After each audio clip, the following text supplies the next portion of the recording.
Why do we chase success like it's a finish line?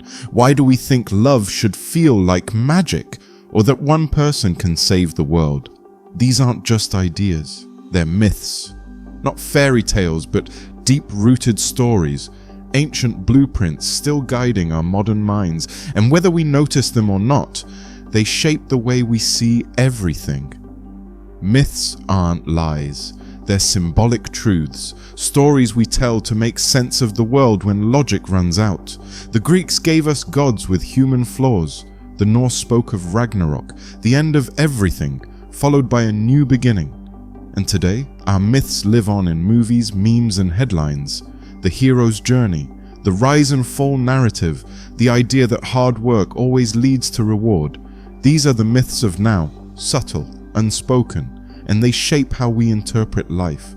Think about it. If you believe life is a battle, you'll see enemies everywhere. If you believe in destiny, you'll wait for signs instead of making choices. Myths are lenses. They don't just tell us what to think. They tell us how to think. They whisper, this is what success looks like. This is what failure means. This is who the villain is. And the real power? They feel natural, like common sense, because we've heard them since we were kids. Through bedtime stories, even history class. But what happens when the myth no longer fits? We become the stories we tell ourselves. This isn't just poetic, it's psychological. So if we want to grow, evolve, or truly understand each other, we don't just need new facts, we need new myths.